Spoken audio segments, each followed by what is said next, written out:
Good morning. I like to start every time with a very simple practice and just a moment of silence. But it goes like, I can see what I'm thinking. Yeah, I'm thinking about mindfulness group right now in this practice. And I can feel what my emotions are feeling right now. It's a pretty happy thing. And don't think about that. Yeah.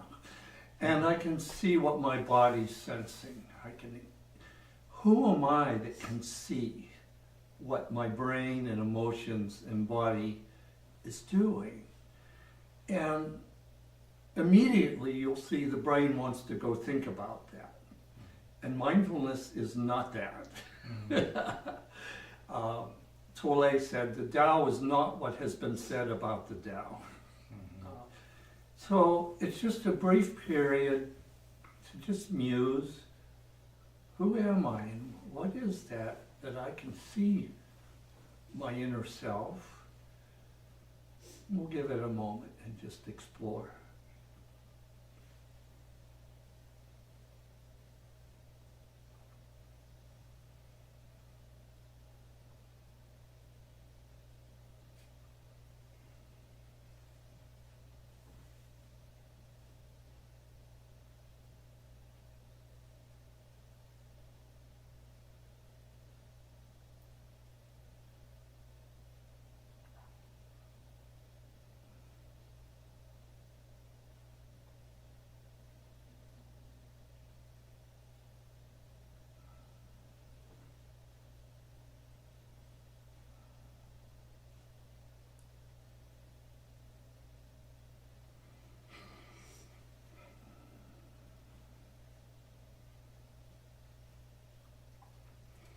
Okay, so I'll give a brief review, just mainly to get our words on the same page here. In mindfulness, it's a thing of its own. Everybody has it, everybody uses it, but we're often unaware of our own awareness. And mindfulness is a deliberate cultivation of our awareness of our awareness. Which even is way more complicated sounding than it is, but the Tao uses it, Buddha uses it, Jesus uses it, and we always flavor it with our own filters and lenses, so you will not get a pure version of it today here either. You'll get Tim-flavored version. But the thing is, once we catch behind the ideas of it, it's so very, very simple. Every living being, I believe, but certainly every human, has two aspects. One is what I call the natural self, the divine self, Christ self, pure life, whatever.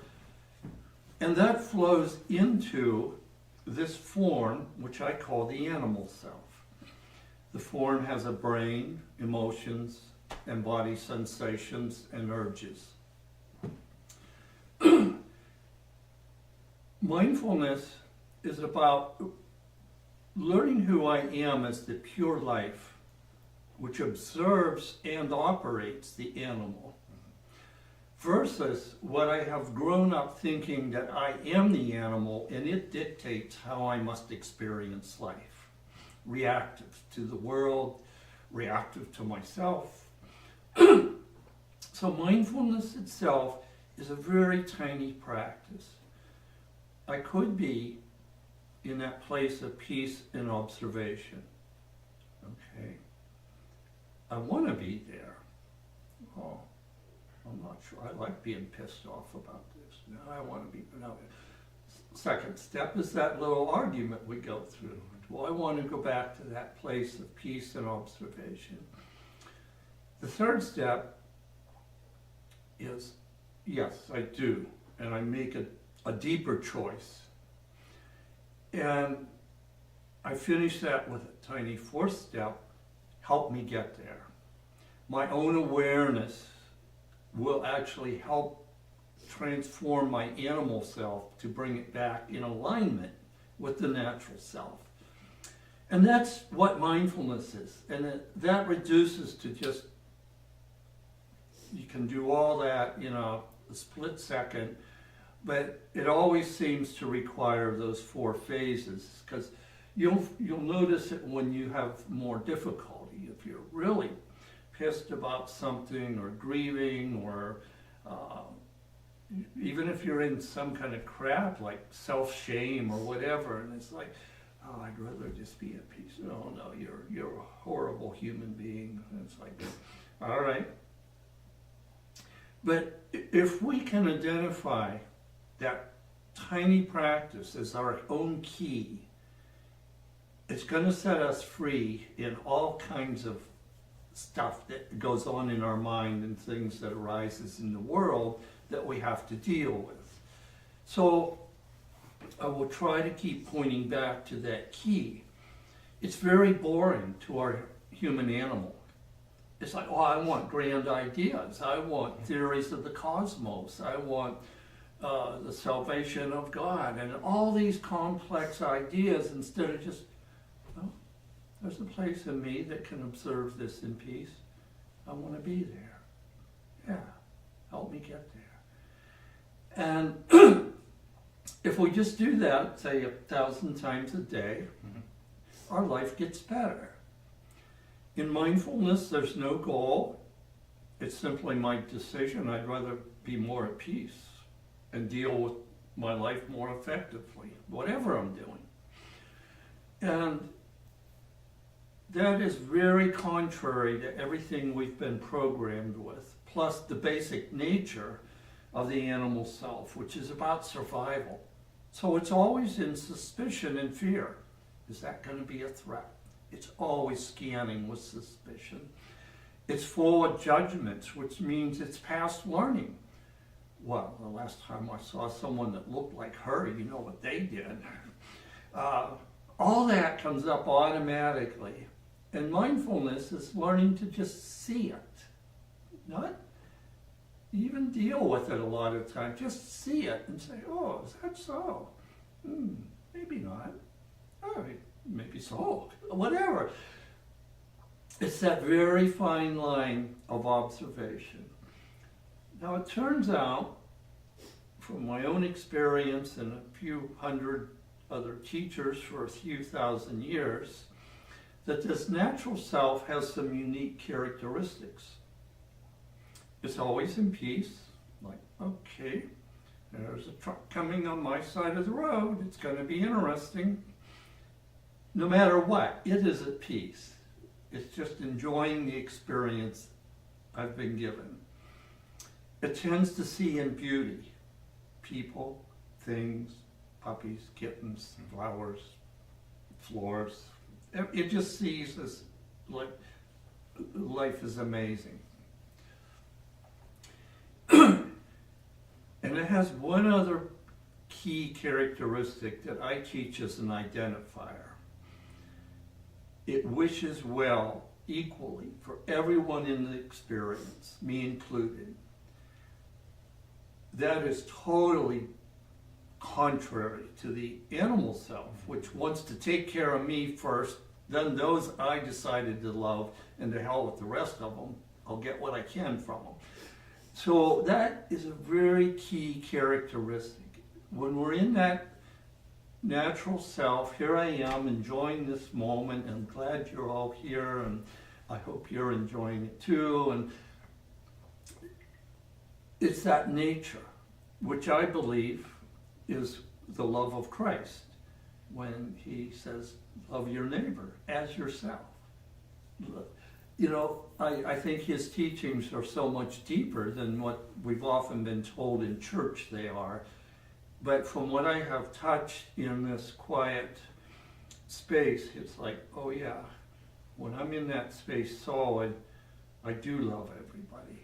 And it's not a romantic, emotional love. It's just, cool, dude, glad you're here. You know, I hope things go well for you. And again, the animal self, by contrast, is not only always suspicious and needing to fulfill its survival, its reproduction, and then after that it wants to satiate its personal desires. But it's very reactive. It's programmable. And while we each have a nature we are born with, I'm a musician, I'm a programmer, I'm a sports player, I'm a bicycler, whatever, we've been about 90% programmed by our upbringing, the world, parents, teachers, society. Once we see that our reactive nature can be transformed by our natural self, we have some hope in life. So that's the very basic summary of mindfulness and applying it. I want to give a little more on what I call doing the inner work. Again, mindfulness itself does not have a goal, but we can use it for our goals. Who are we on the spectrum of consciousness? I don't know. I mean, I know I've got a brain, but sometimes I seem to think outside of it because while I'm thinking, I see what my brain's thinking. So I don't know what the layers, you don't need to know in mindfulness. Just that other place is more peaceful and nicer, so I'll operate from there. So doing inner work presumes that for some reason I've decided I want to be a better person. I want to be a more decent human being. For one, so I get more out of my adventure. I spend it more in the happy time and less in the fearful or pissed off or grievance mode. And because part of me at least kind of likes other people sometimes, I'd like to be a more decent human being when I'm with them, and so they don't all tell me to go away. But that reason is our own. Mindfulness is not teaching us you should be different than you are, ever. It's saying you can see who you are. But that's it. That's where mindfulness ends, and our own beliefs take off. But it's very good to learn that difference, because I get trapped in my beliefs.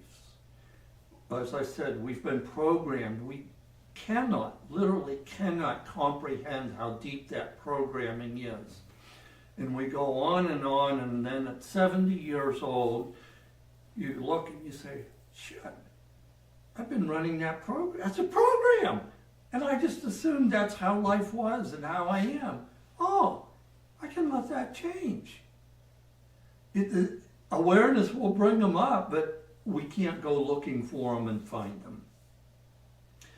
So when we choose that we want to be, quote, a better person, more loving perhaps, more successful in our awareness that what I do, I get tired of every time I'm doing construction, I hit my hand with the hammer. It's like, can't I do this a little different? I mean, we apply it to whatever we want. But to apply it, it's called doing the inner work. And that is, all right, I want to be at peace. I want to go through this experience the best it can be experienced for me and everyone else. Show me. Oh, what's it going to show me? How to be a smiling Tim? No. It's going to show me all the reasons in here why I don't want to be a smiling Tim. And they're going to come up. And that's when we really hate it and might set it aside for 10 years or so.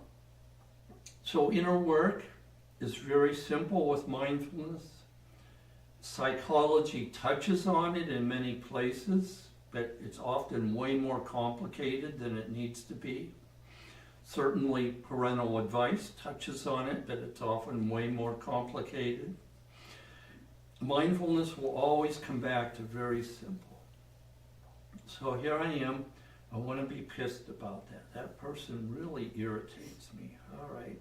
What about, I don't need to ask what about them irritates me.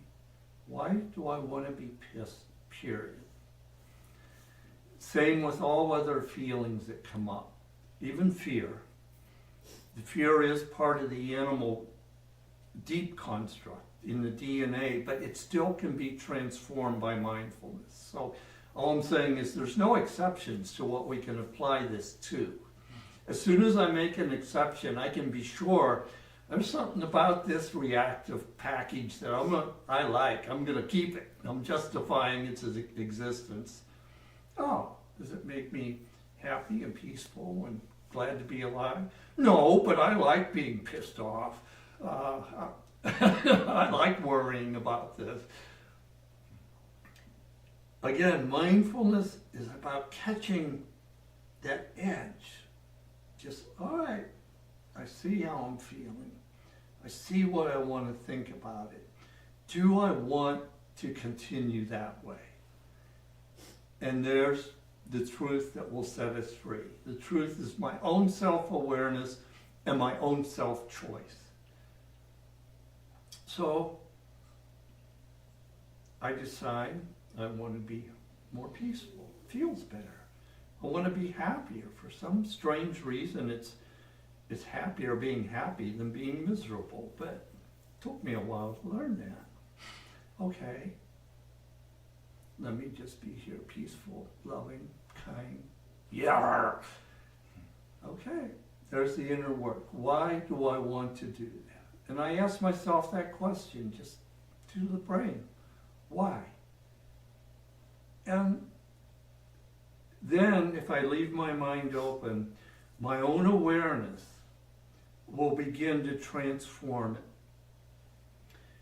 There's no such thing as a wrong energy in us. We may have it wrapped in a package that causes us all kinds of problems, but the energy itself is never wrong. When I get behind my passionate anger, it always comes down to, I want something to be different than it is. Okay, mindfulness, what do I need to do here? And it will also change that story of that anger, so I no longer get that urge to want to just destroy something. Instead, I learn I got a lot of energy here to start making a change, and maybe it'll be through dialogue, maybe it'll be through walking away, but I don't need that hateful energy to move this energy. So I begin to see the programs for what they are, and can simply ask, how do I express this in the best peace? And sometimes it will mean making a very powerful statement in a situation, very clearly saying, no, that's wrong. We can't be doing that here. But it can be done in peace. And strangely, it applies to fear as well. That's something we have to learn through our own experience. In fact, all this we have to learn we get actual experiences where I remember, wasn't there something about I could be at peace? And spirit grabs us and it's like, yeah. And then we have a little experience. Dang, that didn't make me mad today. Or dang, I didn't get afraid when that truck was coming down my side of the road. Oh, cool. And then the choice deepens. Do I want to live in that space more? Okay. And so it's a lifelong adventure.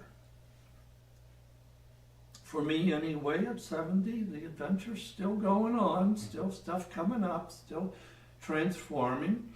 But as we proceed, what happens at some mystical point we can't decide or make happen is I suddenly re-identify myself as that natural light. That's who I am. I'm not this reactive animal self. And after that, things are different. The reactions still come up, and I may even enter into them for a little bit, but I'm like, it's not worth being pissed off all day again about that. And I just drop back to my when I re-identify as my natural self, that's what has been called woke, or enlightened, or saved in various traditions. And that's it. It's the simple shift in self-identity to, yep, I'm this being here, just hunkering around this adventure. They've given me this cool vehicle to ride in, and it's a little wacky and crazy, and man, look at that.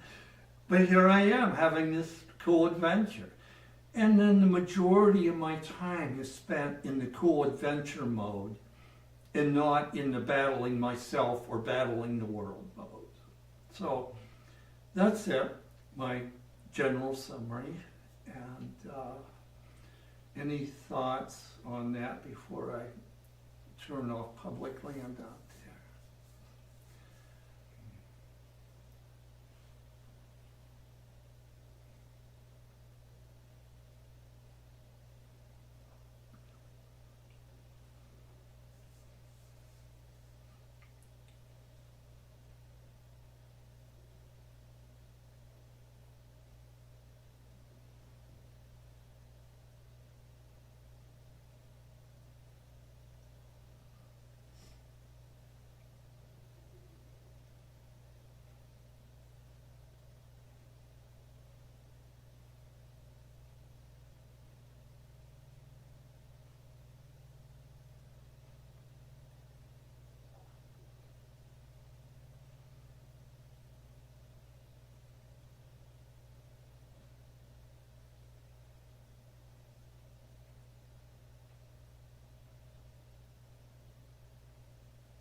A lot of the work with the inner work is getting past our own self-damnation.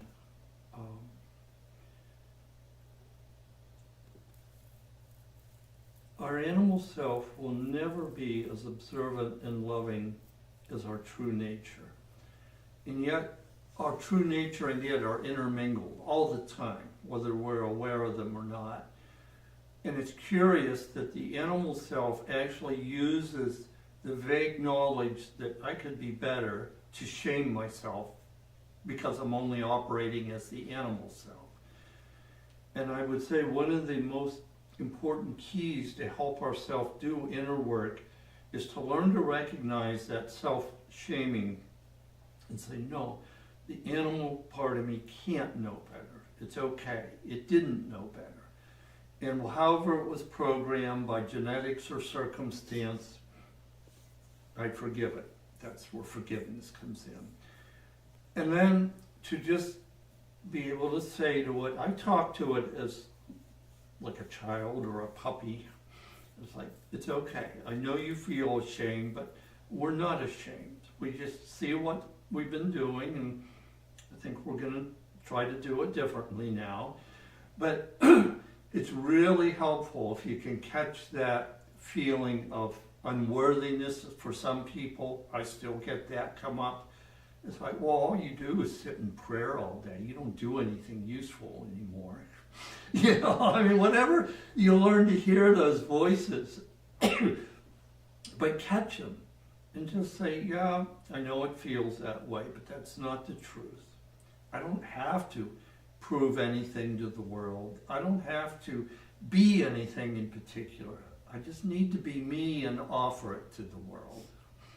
And that's, you know, where I move into belief here now. And you see the difference when you learn that.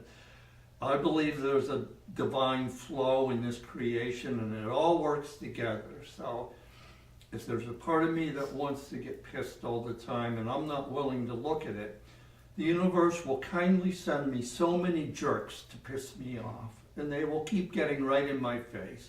And I will be screaming, why are you sending me all these weird, irritating people?